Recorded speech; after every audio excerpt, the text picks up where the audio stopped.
LEGO Star Wars is one of the biggest LEGO themes right now, with so many new sets releasing every single year. Despite its massive success, some of these sets are rather poor and even very lazy, with some random and unnecessary remakes or overall low quality productions. And in this video, I want to look at some of the laziest LEGO Star Wars sets out there.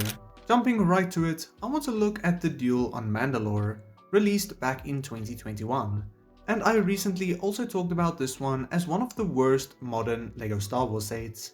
Basically, this feels like a 4+ set disguised as a standard playset, and is also just a $20 set that you basically buy just for the minifigures, as the build is quite boring and uninteresting and honestly feels very lazy. The set includes this throne build for Darth Maul, as well as the cage he's held in the show, but it doesn't offer much else, or anything really in terms of play or display. Ahsoka was great to get for $20, although it was a re-release of the minifigure from a year earlier. And Darth Maul was quite exciting as it was a brand new and probably one of the best Darth Maul minifigures ever made.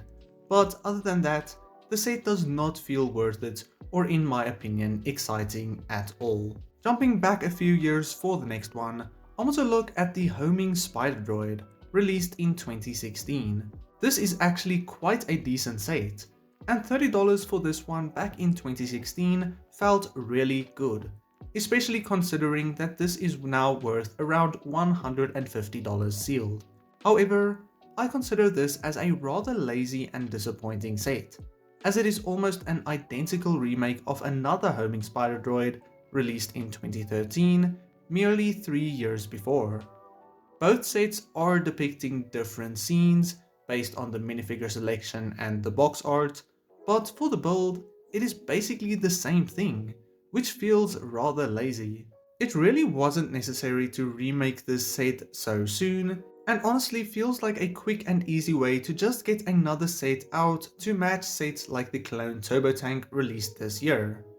Personally, I prefer the 2013 set as well, as the minifigure selection feels a bit more interesting, specifically for that Stas Ali minifigure. Of course, a massive motivator to make this video has to be the new Clone Turbo Tank that will release in August.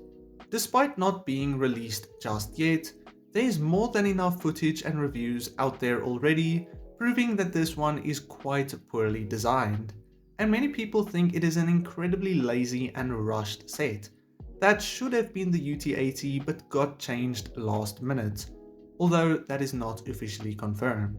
Additionally, this is an incredibly overpriced set, which is evidently LEGO taking advantage of our desire for these galactic marine minifigures and making the worst turbo tank for the highest price possible, which is just such a lazy cash grab from their side. Despite this price, there will still be so many people going out to buy this early on for full price, for those minifigures of course, which is quite sad, as it just might encourage LEGO to make lazy and poor sets like this in the future once again. Overpricing is one thing, but charging $160 for a set that literally falls apart when being used is just wild. Earlier this year, LEGO released a brand new ARC 170, and this one had quite the mixed reaction when it was just released, with some arguments that it is a lazy remake that is also quite overpriced. As for the actual set, this is one that I actually like quite a bit, although there are some parts that come forth as quite lazy or badly designed. This set is quite out of proportion, especially the wings, and there are some very small things like the turrets that could have easily been extended with a few extra pieces, and that detail being overlooked might be a clear case of negligence. However, this 2025 ARC 170 still has redeeming qualities, and I think for $70 it is not that terrible. The minifigures included are very good, and the set feels decent in hand, but still, many argued that the 2011 version is just so much better. Arguably one of the most hated LEGO Star Wars sets is of course the First Order AT-ST, And this is clearly a poor or even lazy version of what this set should have been. Of course, the idea of a first order ATST set sounds really fun in theory, but what was delivered is very poor, as half of the set is missing, being the cabin or the head of the ATST. This walker feels bare and kind of ugly without the top half included, and there should have rather been the added play feature to remove the head of the walker. Additionally, we have the side build of an elevator included too, which feels like such a useless and unnecessary side build just to push up the price for this one by a little bit. Overall, this is just a really massive missed opportunity for a LEGO Star Wars set. The next set I want to look at is arguably one of the best May the 4th promos of recent years, but there are some things that I want to look at that feels a little bit lazy.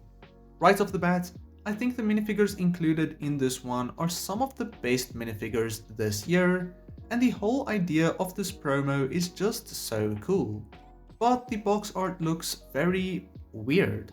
It looks like a very lazy composition and depiction of what the set actually is, which sure is fine, it's just the box and not the actual set, but it does look like a custom render from a fan designer, not an actual final render of the set. Anyway, in the actual set though, it feels like a weird amalgamation of pieces. The actual vehicle being depicted is very cool, but the turret and the weapon rack are truly boring side builds that feels like it just adds some bulk to the set, making the price threshold seem a little bit more worth it, at first at least. Despite this, I actually really like this promo. And now for the final set. Yet again, the Yoda's Jedi Starfighter from 2023 managed to make its way into one of my videos. I have talked about this one as one of the weirdest or unnecessary remakes and one of the worst sets of modern years, as well as one of the more overpriced sets for what you actually get. Truthfully, I consider this as a really lazy set, as it is basically the exact same thing as the 2017 version of the set, with only a few minor differences in the build. The minifigure selection didn't change at all either, other than slight differences in Yoda and R2-D2 of course, but an additional third minifigure would have been really nice for the set and make it stand out a little bit more. I think the 2017 version was actually better as well, and very fair for $25 as this was a new concept for a set, but this year it is basically a re-release with nothing new and $10 more expensive. So in that sense, it just feels very lazy. But all that said, what do you think are some of the laziest LEGO Star Wars sets ever made? Let me know down below. Then I will see you all in the next one. God bless you and cheers.